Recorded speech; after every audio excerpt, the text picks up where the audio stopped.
We have breaking news right now. Court documents were just released in the Delphi murders case. Now, these were originally held back, of course, at the prosecutor's request. Well, now we are getting our first look at exactly why investigators charged Richard Allen with the murder in the deaths of Abby Williams and Libby German. This is something we've been waiting for quite a while, the first insight into years of questions about exactly what happened to these young girls. Right now, we have all of the documents with us. We are digging through them right now. I'm actually here with our senior investigative reporter, Bob Siegel, who is digging through them as well.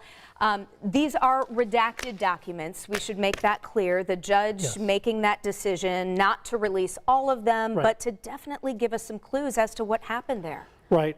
Since Richard Allen was first arrested more than a month ago, this is the document that everyone has been waiting to see. It is the probable cause affidavit.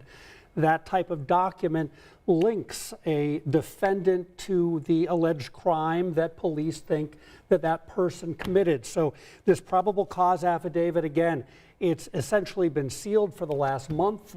And just a few minutes ago, we got word that the judge had decided that this was no longer to be sealed. So we have the document, and it does pretty much walk through why police believe Richard Allen is linked to the murders of Abby Williams and Libby German. Yeah, and so, you know, this is 12 pages long, so it's kind of a lot to go through, even though there is some redacted information that the judge requested. But the first section, Bob, it looks like it kind of lays out the scene, talks about the geography, where Abby and Libby were that day, and kind of the timing of what happened the day. It does. I'll read a little bit here from the probable cause affidavit. It talks about victim 1 and victim 2, which we are assuming with good cause would be Abby and Libby. They were found deceased in the woods approximately 2/10 of a mile northeast of the Monon High Bridge in Carroll County, and their bodies were located on the north side of the Deer Creek. So this is information that is very consistent with what we have heard before. And then from there, it really gets into who they talked to and some of the witnesses, and then why they think that Richard Allen is linked to these murders. Yeah, it talks a little bit about Richard Allen and his wardrobe and the vehicle that police believe he was driving that day. And of course, we have been seeing the video and at least the images from Libby German's phone for years now of the man police say did this. And this seems to connect it, at least as far as police are concerned. So there is his voice that we have heard before, the voice of the person who they've identified and think was the killer, saying down the hill. So what we see here now in the probable cause affidavit is it says a video from victim 2's phone shows that at 2:13 p.m., and this would have been on February 13th back in 2017, it says victim 1 and victim 2 encountered a male subject on the southeast portion of the Monon High Bridge. The male ordered the girls, quote, guys down the hill. And then it goes on to say that a male subject wearing a dark jacket and jeans was behind her. And for the first time, we're getting information here. It says, as the male subject approaches victims 1 and 2, one of the victims mentions gun. So this is the first time that we're hearing word of a firearm involved here and that we have any evidence of that. And then it goes on, some of the most interesting parts of this probable cause affidavit then go on to talk about the gun involved. It says that investigators received prior tips encountering a tip narrative from an officer who actually interviewed Richard Allen all the way back in 2017. Back then, and I'm going to quote here from the probable cause affidavit, it says, Mr. Allen was on the trail between 13:30 and 15:30. So that's between 1:30 and 2:30 in the afternoon. He parked at the old Farm Bureau building and walked to the New Freedom Bridge. While at the New Freedom Bridge, he saw 3 females. He noted one was smaller and had brown or black hair. He did not remember description, nor did he speak with them. He walked from the Freedom Bridge to the High Bridge. He did not see anyone, although he stated he was watching a stock ticker on his phone as he walked. He stated there were vehicles parked at the High Bridge trailhead, however, did not pay attention to them. He did not take any photos or video. And we then hear later that police here in this probable cause affidavit talked to some individuals who it seems like he described here that he passed walking in the woods, and they described a person who then has the clothing that is described in the probable cause affidavit and the police have released earlier. Right. Police talk about 3 juveniles, 3 young people that say they saw Richard Allen, or they saw a person there who then turns out to match the description of Richard Allen, yes, walking on the trail toward Freedom Bridge. One of the girls, it says in the court documents, described to police the male as, quote, kind of creepy, and advised he was wearing blue jeans, a really light blue jacket. His hair was gray, maybe a little brown. He didn't show his face. She told police, according to court documents, that he was wearing a duck canvas type jacket, advised that she said hi to the man, but he just glared at them. He had something covering his mouth, she told investigators, and described him as being not very tall, not bigger than 5'10", said he had his hand in his pockets. And we see here, this is the video, that was the video that we yes, saw for years. It did show a man wearing jeans, wearing a blue jacket with yes, hands in his pockets. Let's get into the part about the gun here, yeah, and why police believe that there is a direct link between these murders and Richard Allen. Yeah, this was kind of the most stunning part, I think. So in the probable cause affidavit, it says there was a .40 caliber unspent round less than 2 feet away from victim 2's body. Between victim 1 and victim 2's bodies, the round was unspent and had extraction marks on it. So as we move a few pages further in the probable cause affidavit, they sent the ballistics off to the Indiana State Police Crime Lab. And see if I can find this section here. It says the laboratory determined the unspent round located within 2 feet of victim 2's body had been cycled through Richard M. Allen's Sig Sauer model P226. And the laboratory remarked an identification opinion is reached when the evidence exhibits an agreement of class characteristics. It gets into some of the details there. But the bottom line is, it goes on to say that Richard Allen spoke with investigators, stated that he never allowed anyone to use or borrow that particular firearm. When asked about the unspent bullet, he did not have an explanation of why the bullet was found between the bodies of the victims, and he again admitted he was on the trail, but he denied knowing victim 1 or victim 2 and denied any involvement in their murders. So the idea here that you have a bullet that was specifically matched to his gun found so close to the bodies, that certainly establishes what would be considered probable cause for why police decided they were charging Mr. Allen with 2 counts of murder. And you know, as we go through all of this, we also have to be mindful. This has got to be difficult for the girls' families. We're talking Absolutely. about details now that, granted, they have been waiting for, and so many community members have been waiting for. But this has to be difficult for the families to hear too, knowing what police allege happened that day. Absolutely. I mean, it's been more than 5.5 years since what would be described as just absolutely unthinkable. These, 2 friends, walking onto the Monon High Bridge and, going out to spend a warm February afternoon, out in nature, and what happened from that. So again, so many questions over the last 5.5 years. This document, again, for the first time, gives the families and it gives the public some idea, certainly more idea of what happened that day, and specifically why they believe Richard Allen is linked to these murders. And again, this is a 12-page document, and we were just kind of going through it as well. We'll have lots of information for you on WTHR.com and later on 13 News at 5. But Bob, seems like the takeaways here, at least what police are alleging as far as the connection for Richard Allen, they talk about the clothing he was wearing, the the car he was driving, young people who were interviewed who kind of witnessed the car and a man matching that description, and then a description of a gun that he owned and admitted that no one else borrowed or used, and a bullet from that gun, police allege, was found near the girls' bodies that day. Yeah, and one other important part, it says investigators believe Richard Allen was not seen on the trail after 2:13 p.m. that day because he was in the woods with victim 1 and victim 2. So again, they lay out, we just received this literally just a few minutes ago. We're working our way through the probable cause affidavit. I should point out, there are sections here, there are names, and there are areas that are redacted.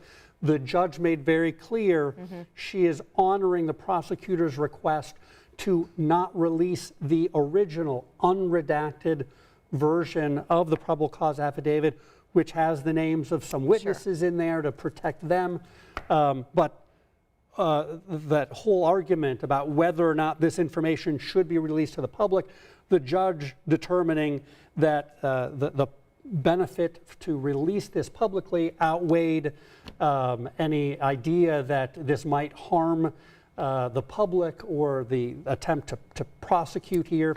So we now do have this document, and we'll certainly have a lot more on this later today. And the backdrop of all of this as well, we also got some new information today when it comes to releasing information publicly, and the amount that all of us know about this case, and that's the attorneys for Richard Allen wanting a change of venue in the case. Yes, they did request that change of venue. They want it far away from Delphi. Because so many people in that community have been following this so closely, as we have all over the state. So many people went out on February 13th and 14th to help search for the girls. And a lot of people knew him from the CBS as well. Absolutely. That's the argument anyway. Absolutely. Yeah. Yes. So a lot to go through here. We want to let you know, again, you can find a lot on WTHR.com. We will have more tonight at 5. Our reporters combing through this as well, including Bob. And we invite you to join us and stay with us on WTHR Plus. We'll stream a little bit longer, get a little recap again of what we've learned today. For now, though, here on Channel 13, we'll return you to regular programming. But again, we'll stay on WTHR Plus. See you over there.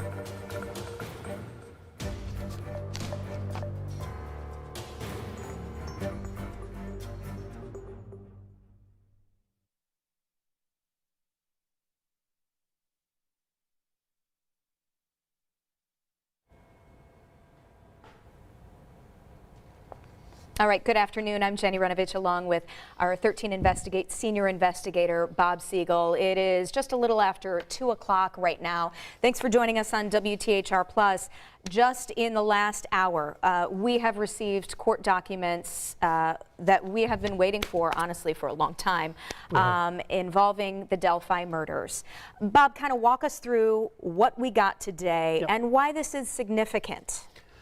Well, the probable cause affidavit, it explains why police believe Richard Allen is linked to the murders of Abby and Libby. So we've been waiting for this document. In many ways, we've been waiting for it for 5.5 years with the hopes that police would determine who was responsible for this. But specifically over the last 30 days, since Richard Allen, that surprise announcement that police had a suspect and that he was arrested and charged in these 2 murders. The unusual part about all this is that the probable cause affidavit, which is usually released immediately and is considered to be a public document, it's been kept under seal for more than a month. And there has been some legal back and forth over whether or not that should be the case. Today, Judge Francis Gall decided this document is a public document and should be released with some minor redactions to it. So the reason this is such a big deal is because we now know for the first time why police believe Richard Allen is linked to these crimes. And it goes through, the document goes through, and it lays out basically what happened the day of and then why they believe Richard Allen is involved here. Yeah, kind of sets the stage and then talks about why they think he's their guy. It is 12 pages long, and we've kind of been going through it just in the last few minutes. But some of the biggest takeaways, one is that they talked to Richard Allen back in 2017. Yes. So it appears they interviewed him at least twice. Most recently, voluntarily, he came to the Indiana State Police Post at the end of October and talked with investigators. But they first met him in 2017. And it's not clear here. Why, right? It's not clear why. Yeah. Did he come forward and offer information about this? Did they consider him in some way a suspect? Or at that time, did they track his automobile information or information about him? We don't know that, but I will read here from the probable cause affidavit. Back in 2017, the officer who interviewed Richard Allen said Mr. Allen was on the trail between 1:30 and 2:30 in the afternoon.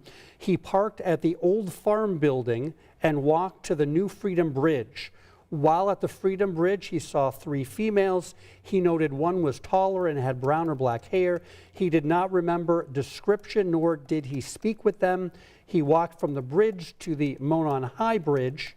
He did not see anybody, although he stated he was watching a stock ticker on his phone as he walked. He stated there were vehicles parked at the High Bridge trailhead, however, did not pay attention to them. He did not take any photos or videos. So that is the statement from back in 2017, or at least what investigators said was their interaction with him at the time. Obviously, as time went on, and specifically this year, they had more reason to follow up with him. And we're looking at video right now that so many of us have seen ever since police released it. This is from Libby German's phone. She captured this video of the man who police say was the girl's killer, and they've been looking for that man ever since. Well, in these court documents, they do talk about the man, the male subject, wearing a dark jacket and jeans, what happened. And what's interesting, for the first time, it does say in this video recovered from the phone, one of the victims mentions gun. So this is really the first time we're hearing that, Bob. Yeah, we are. So the gun that they're talking about, we are talking about, let's find this here. It's the his gun, police say, was a Sig Sauer model P226. Yep, and so a bullet was found near the bodies. According to the probable cause affidavit, there was an unspent bullet that was found near the girls' bodies, between the girls' bodies as they were found in the woods. And they sent that off to be tested.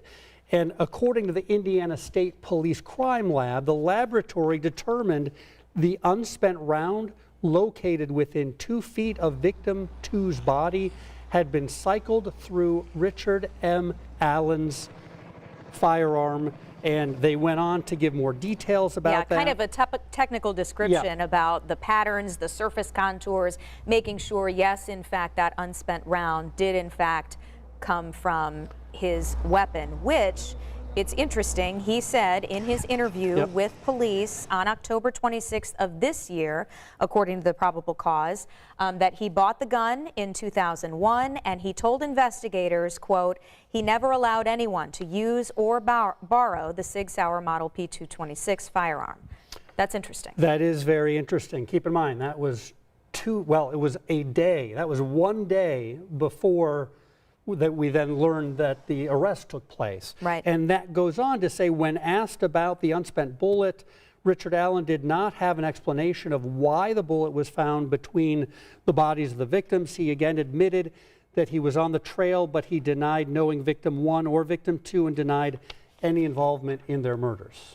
A couple of other interesting little nuggets, as again, we are just getting this information, so we are just starting to sort through all of these documents. It does talk about how they interviewed Richard Allen's wife, Kathy Allen, and she, I believe, said that yes, he does in fact own guns and knives, talked about that specific gun at their home. She also told police Richard still owns a blue Carhartt jacket That, of course, is, the one that we've seen in those videos. So it's interesting that they talk about that. And then they also talk about some juvenile females, Yes. 3 young people who were on the trail that very same day when Abby and Libby were there. And they described to police, according to the probable cause, seeing a man who they described as kind of creepy. Who was wearing blue jeans, a light blue jacket, and that jacket was a duck canvas type of jacket, similar. The probable cause is kind of connecting the dots to the one we see here. Had some sort of covering on his mouth, said he wasn't too tall, had his hands in his pockets. And so those 3 juveniles appeared to have kind of provided some information that police needed. Yes, and obviously, it said elsewhere in the probable cause affidavit that, he passed through 3 juveniles. Mm-hmm. So there was a chance to, again, place him potentially at the scene by talking to those potential witnesses to at least, saw him not far from the bridge. And it does talk about also his vehicle, mm-hmm. And his clothing. The clothing he told investigators he was wearing matched the clothing of the male in victim 2's video and the clothing description provided by some of the witnesses, and a vehicle matching the description of his 2016 Ford Focus is seen at or around 2:10 p.m., 2:14, 2:28 p.m. at the former CPS building. So again, these are all things included in the probable cause affidavit to, try to place him at the scene or potentially at the scene of the crime. Yeah, these are kind of check marks, I'm assuming, that police and prosecutors go through to say, do we have our guy? Yeah. Can we prove our case? And it sounds like, according to the court documents, they talk about what Richard Allen was wearing that day. And does that match the video on Libby German's phone? The car, does that match the description of what people saw that day? And then this gun and the bullet that police allege is connected to the crime found near the girls' bodies that they say, according to the state police crime lab tests, is the same that was in Richard Allen's weapon. Right. And again, it said that the bullet cycled through. Right. I guess kind of explain if so people aren't that sure. Generally means that the bullet was in the gun but not fired. But again, that's an important mm-hmm. piece of this here. Mm-hmm. Again, that police say tie him to the scene. Right. Okay. So a lot to get through. I know you're going to be continuing to look through it.